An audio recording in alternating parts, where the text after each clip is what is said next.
The book of the prophet Zechariah. The book is set after the return of the exiles from Babylon to Jerusalem, and we're told in the book of Ezra that Zechariah and Haggai together challenged and motivated the people to rebuild the temple and look for the fulfillment of God's promises. Now, long ago, Jeremiah the prophet had said that Israel's exile would last for 70 years, and that afterwards God would restore his presence to a new temple and bring his kingdom and the rule of the Messiah over all nations. The dates at the beginning of this book tell us that those 70 years are almost up. But life back in the land was hard, and it seemed like none of these promises were going to come true. Why? And the book of Zechariah offers an explanation. It has a fairly clear design. There's an introduction which sets the tone for a large collection of Zechariah's dream visions, and that's concluded by chapters 7 and 8. And then this is followed by two more large collections of poetry and prophecy. Let's just dive in and see how the book works. It begins with Zechariah's challenge to his generation to turn back to God and not be like their ancestors who rebelled and refused to listen to the earlier prophets, which landed them in exile. And so now the returned exiles respond positively to Zechariah. They repent and humble themselves before God, or so it seems. The next large section is a collection of 8 nighttime visions that Zechariah experienced. And just to prepare you, these are full of very bizarre, strange images, a lot like your dreams. The idea that God communicates to people through symbolic dreams, it's very old. It goes back to the book of Genesis. The dreams of Jacob or Joseph or Pharaoh, these gave meaning to current events at the time, but they also gave a window into the future. And so Zechariah has his own dreams now, and they've been arranged in this really cool symmetrical design. The first and the last visions are about 4 horsemen each. They're like rangers patrolling the world on God's behalf, and it's a representation of God's attentive watch over the nations. Their report is that the world is at peace. And in Zechariah's day, this refers to how God raised up Persia to conquer Babylon and bring peace. And so the question now arises, the 70 years of Israel's exile are almost up. Is now the time for the Messianic kingdom in Jerusalem? And God responds by saying that he's determined to fulfill those promises, but he leaves the question of timing unanswered. The second and seventh visions are paired because they're both reflections on Israel's past sin that led up to the exile. So the second vision is about these horns that symbolize the nations that attacked and then scattered Israel, Assyria and Babylon. But then these horns or empires are themselves scattered by a group of blacksmiths, an image for Persia.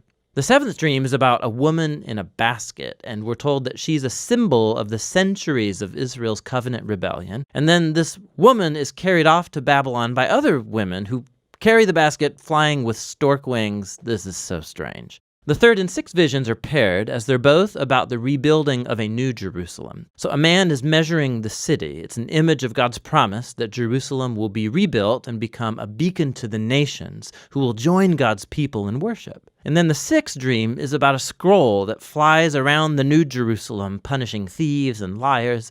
The idea being that the New Jerusalem is a place that's purified from sin by the scriptures. The fourth and fifth visions are at the center of this collection, and they're about the 2 key leaders among the returned exiles. So Joshua, the high priest, and then Zerubbabel, the royal descendant of David. So Joshua had been symbolically wearing Israel's sin in the form of these dirty clothes. But then those are taken off, and he's given new clothes and a new turban, a symbol of God's grace and forgiveness. And then an angel tells Joshua that if he remains faithful to God, he will lead his people, and Joshua will become a symbol of the future Messianic king.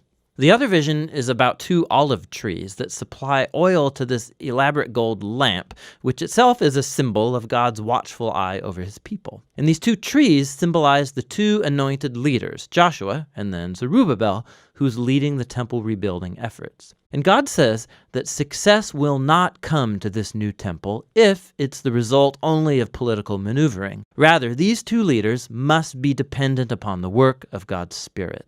The visions come to a close with a bonus vision from the prophet, and it picks up the themes of the central 4th and 5th visions. It's Joshua, the high priest again, and he's given a crown and presented as a symbol of the future Messiah, who will also be a priest over God's kingdom. And then Zechariah closes it all out, saying that all of these visions will be fulfilled only if the current generation is faithful to God and obeys the terms of the covenant. And so altogether, these three visions emphasize how the coming of the Messianic kingdom is conditional upon this generation being faithful to God, which leads to the conclusion of the dreams. It's another challenge from Zechariah, and a group of Israelites come, and they've been mourning over the former temple's destruction for nearly 70 years. And they ask him, is it time to stop grieving? I mean, is God's kingdom going to come very soon? And Zechariah again reminds them of how their ancestors rejected God's call through the prophets, which led to the exile. And so he challenges them too. He says, this generation will see the Messianic kingdom only if they pursue justice and peace and remain faithful to the covenant.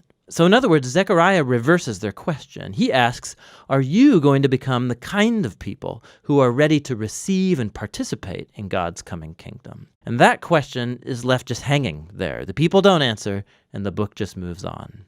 And so we come to the final sections that are very different from chapters 1 to 8. Each section is a kaleidoscopic collage of poems and images about the future Messianic kingdom. So the first one, chapters 9 to 11, describe the coming of the humble Messianic king who's riding a donkey into the New Jerusalem to establish God's kingdom over the nations. But then, all of a sudden, this king, he's symbolized as a shepherd over the flock of Israel, and then he's rejected. First by his own people, but then also by their leaders, who are also symbolized as shepherds. And so God hands Israel over to these corrupt shepherds.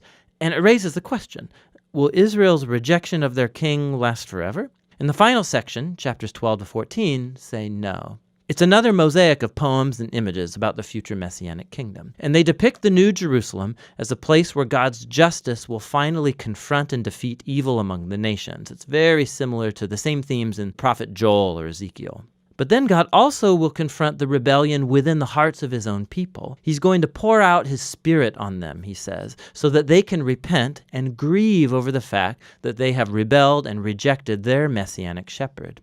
The final chapter concludes with the New Jerusalem as the gathering point for all of the nations. And then this city becomes a new Garden of Eden, and there's a river of living water flowing out of the temple, bringing healing to all of creation, and that's how the book ends. And so Zechariah just leaves you to ponder the connection between chapters 1 through 8 and 9 to 14. And the point seems to be that this future messianic kingdom of the book's second half will only come when God's people are faithful to the covenant, the point of the first half. Reading the book of Zechariah is a wild ride. These visions and poems are full of startling imagery, and they do not follow a linear flow of thought. And that's part of the point. It's like history and our lives. It doesn't always fit into neat, orderly patterns. But the prophets offer us glimpses of God's hand at work, guiding history towards his own purposes. And so ultimately, Zechariah invites us to look above the chaos and hope for the coming of God's kingdom, which should motivate faithfulness in the present.